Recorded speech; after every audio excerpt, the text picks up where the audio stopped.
Fabrice Balanche, bonjour. Bonjour. Bonjour, merci d'être avec nous, maître de conférence à l'Université Lyon 2, directeur du groupe de recherche et d'études sur la Méditerranée et le Moyen-Orient à la Maison de l'Orient. Fabrice Balanche, comment est-ce qu'on peut arriver à déterminer ce chiffre de 900 à 1000 personnes, Fabrice Balanche? Bon, ça, c'est une estimation. C'est en fait les personnes qui ont été repérées partant ou en partance pour le djihad. En fait, ce chiffre est largement dépassé. L'année dernière... On était déjà à 1000 djihadistes d'après des sources plus officielles, alors que le gouvernement n'en reconnaissait que 300-400. Il a fallu que François Hollande donne le chiffre de 700 en janvier 2000 dernier. Et aujourd'hui, on est encore en dessous de la réalité. Le phénomène s'accélère. D'accord, donc selon vous, on est largement au-dessus des 900 à 1000 personnes, mais qu'est-ce qui vous permet de donner justement cette estimation beaucoup plus haute, Monsieur Balanche?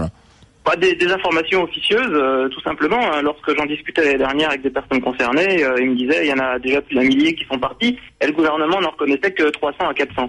Donc on est dans un rapport pardon Fabrice Balanche, on serait dans un rapport de 1 à 3 à ce moment-là, c'est-à-dire si on dit 900 000, ce serait plutôt du côté de 1500 voire 2000 ou plus, selon vous? C'est ça, oui, c'est ça, tout à fait, oui. Bon. Et on sait d'où ils viennent, comment ils sont recrutés, dans quelle région de France, dans quel quartier, dans quel arrondissement, Fabrice? Il y a des études effectivement qui sont faites sur ces personnes qui sont parties. Bon, essentiellement c'est dans les grandes villes, dans les grandes agglomérations.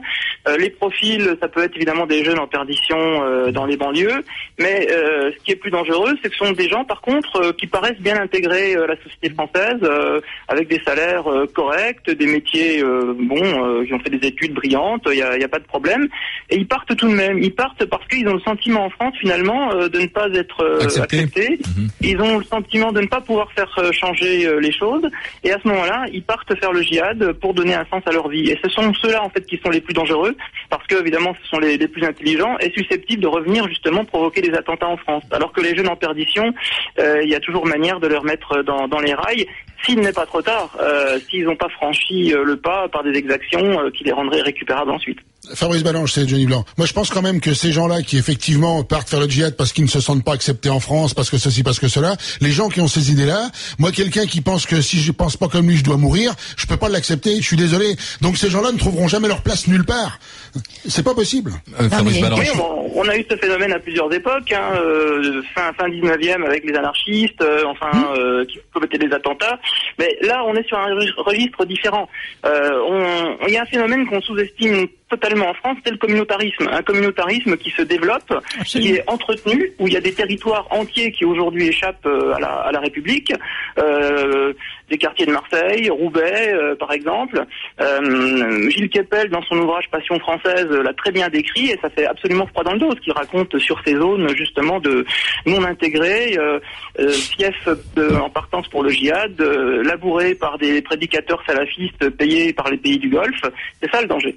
Oui, mais c'est bien ce qu'on reproche d'ailleurs au Premier ministre irakien qu'on est en train de dégager, c'est que s'il avait un peu mieux traité les sunnites, on n'en serait peut-être pas rendu là où on en est aujourd'hui, et que quelque part, moi ce qui m'inquiète, c'est quand on voit un mec comme Baghdadi, leur chef suprême, qui est vraiment un taré de première, parce qu'il y a quand même pas mal d'endroits où il s'est passé des choses, comme on dit, mais là, on parle de gens qu'on égorge, qu'on crucifie, mais c'est devenu du grand n'importe quoi, c'est de la barbarie pure et simple, c'est des gens, ce mec qui prêche, là, ce Baghdadi, on dirait qu'il sort tout droit de la préhistoire. On en a encore autant des machettes à clous. Il sort du Moyen-Âge. Il sort du Moyen-Âge pour ces djihadistes, l'âge d'or de l'islam, les premiers siècles, l'époque de Mahomet, c'est l'âge d'or. Et c'est à cet âge d'or qu'il faut revenir.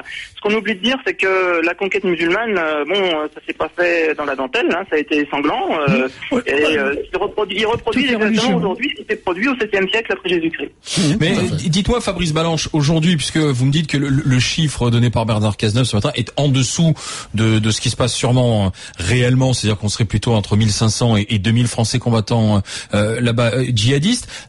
Ensuite, avec qui collabore-t-on pour justement les suivre et les surveiller à leur retour, parce que c'est surtout ça effectivement qui nous inquiète nous aujourd'hui. Et pourquoi ne nous donne-t-on pas le bon chiffre alors à ce moment-là?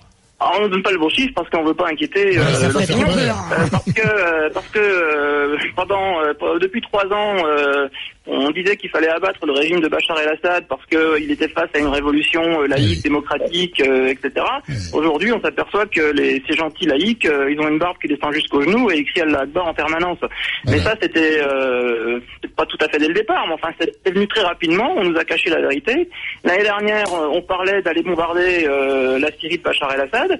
Imaginez s'il était tombé. Aujourd'hui, on aurait Baghdadi à Damas. Un état de plus. Et bon, donc on a vraiment une politique étrangère à l'égard du Moyen-Orient qui est complètement à côté de la plaque, parce qu'on est prisonnier par nos alliances avec l'allié saoudien. Le gros problème du Moyen-Orient, en fait, c'est l'Arabie Saoudite, la succession de ces vieillards qui succèdent entre frères. Donc, on a une espèce de gérontocratie déliquescente, on ne sait pas où elle va, et une famille royale qui finance allègrement tous ces mouvements djihadistes parce que ça leur sert dans leur rapport de force au sein de la succession. Mais seulement, voilà, le fond du problème, on veut pas le mettre en avant, donc on se contente de mettre du mercurochrome et on a le jeu trouble du Qatar dans l'histoire aussi. Oui, Alors le Qatar est revenu un petit peu à la raison parce que le nouvel émir ne reproduit pas la mégalomanie de son père. Le Qatar, coincé entre l'Iran et l'Arabie Saoudite, aujourd'hui a réduit ses ambitions géopolitiques qui lui ont coûté extrêmement cher, et ça a été un fiasco. Fiasco en Tunisie, fiasco en Égypte, fiasco en Syrie. Donc il revient un petit peu dans son rôle d'intermédiaire entre les États-Unis et les mouvements djihadistes. Mais le grand problème, c'est en fait c'est l'Arabie Saoudite, hein, c'est ce conflit Arabie Saoudite-Iran, mais surtout l'Arabie Saoudite sur lequel on ne sait plus quel bouton appuyer pour la remettre dans le droit chemin. D'accord. Et le dernier mot, Fabrice Balance, ce qui était la première partie de ma question, puisque vous dites qu'on est peut-être à 1500 ou 2000 Français, quels sont les moyens, comment les contrôle-t-on, avec qui collabore-t-on justement aujourd'hui? Et là, on parle des Français. Fabrice, pardon, on parle des Français, mais on sait qu'il y a aussi des Belges et des ressortissants d'autres pays européens, donc on a intérêt à bien surveiller tout ça quand même.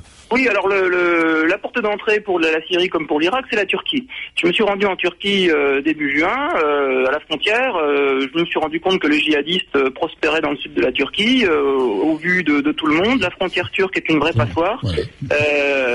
Les services secrets turcs utilisent les groupes djihadistes, mais aujourd'hui ils commencent à se brûler avec ces créatures, donc ils reviennent un petit peu en arrière, mais le mal est fait.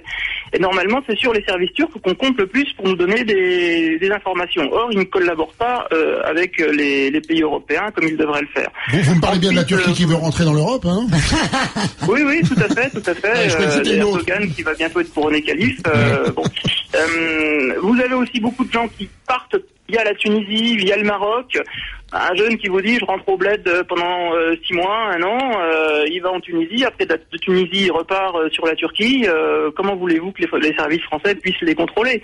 Aujourd'hui avec Schengen, vous ne pouvez pas contrôler quelqu'un qui part prendre l'avion en Pologne pour la Turquie. Enfin, il y a tous les moyens de passer à travers les contrôles de police. On l'a vu avec la sœur de Mohamed Merah qui a pris l'avion à Barcelone. Et voilà. Merci, qui n'est toujours pas revenu en France d'ailleurs. Non, mais elle est en Syrie, de toute façon. Oui, parce qu'on avait dit, elle avait dit, je suis en vacances en Tunisie. Après, on a dit, elle est en Syrie, donc elle est là-bas. Merci Fabrice Balanche. Merci d'avoir été avec nous, maître de conférence à l'université de Lyon. Très clair, ce qu'il nous disait Fabrice Balanche.